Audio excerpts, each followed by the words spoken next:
City Health Office sa Dakbayan sa Lapu-Lapu, gilungkab na usab. Cash, chiki, PO, ham ug wine nga hanaw. Kini higayon na nga nalungkab ang naasoy ng opisina. Si Luan Mirondina adunay live report. May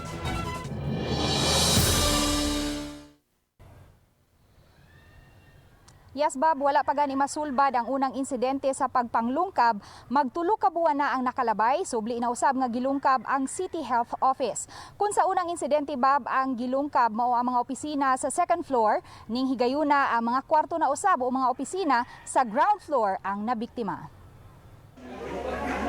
Muabot sa unom ka mga kwarto sa ground floor ang nangaabli na ang pultahan ug nangaguba ang doorknob. Ang Admin Aid 3 nga si Ronnie Baguio, kinsa mo'y 11 misulod sa City Health Office pasado alas 6 ganihang buntag, ang nakamatikod sa hitabo. Kuha ko Marshall. Pag kita na ko niya, kuha ko Marshall niya, ilagi sa kagari dito sa kababaw. Moto nga, kuha po silang pulis. Tagsa-tagsang gisubay sa mga sakop sa scene of the crime operatives ang duha ka laboratory rooms, ang Environmental Sanitation Section, Hygiene Clinic, Internal Audit Services Office ug ang HIV section aron makahipos og mga latent prints sa mga responsable sa hitabo. Walay forced entry nga nakita sa main entrance sa building, apan dayag nga sa luyong bahin sa edipisyo, miagi ang mga suspect, partikular na habig sa TV dots.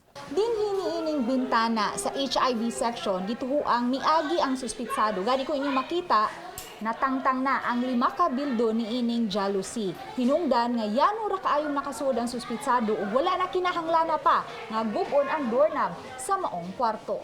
Sa laboratory room, nahanaw ang 300 pesos nga cash nga iya sa usa sa mga staff ug gibinlan lang kini og sinsiyo.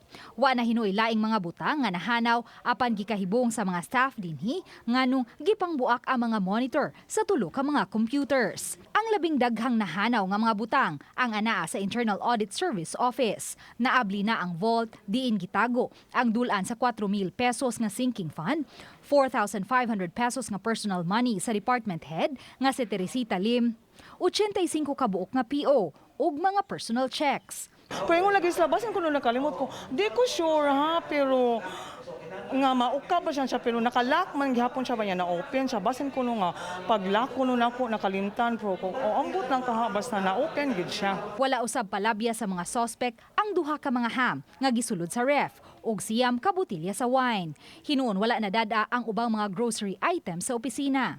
May pipila ka mga mahalong butang dinhi sa Internal Services Audit Office nga wala mada sa mga suspitsado, sama na lang niining laptop nga matod sa tag-iya niini iyang gitaguan dinhi sa drawer apan karong buntag nabantayan na lang nila nga gibutang na dinhi sa lamesa ug naabli na ang drawer. Nagtuwang tag-iya sa laptop nga posibleng na-discourage ang suspitsado tungod kay gikinahanglan pa man kining isaksak usa kini muon. Kani siya nga laka pagka Thursday pa na lang mo gitawod kay karaan ang usa ka lak banyan ko nga ato na siyang ilisdan uy kay karaan naman basig na maglungkab no kanang madagid na sis nababaan. Posibleng sobra sa duha ka mga tao ang responsable sa pagpanglungkab, mato ni Police Senior Master Sergeant Jack Lord Pugoy, investigator sa Police Station 3. Apan dili siya kumbinsido nga inside job ang hitabo. Kiniusab ang pagtuo sa kadagkuan sa City Health Office. Most probably, ma'am, sila may same perpetrators kay anad man. So, ang ilang pagsaka, ila pong giikuan nga walay makabantay nila. Wala sad mi anang inside job kay kanang ang paagi sa ilang kuan amo gid sila gipanguha nga mga bars kanang sa jealousy sa jealousy na imong bitaw niya ipiko gid ang bars. Bob, may napalit na unta nga mga CCTV camera ang lokal nga kagamhanan alang sa City Health Office. Apan ang problema kay wa pa kini mataod. Bob?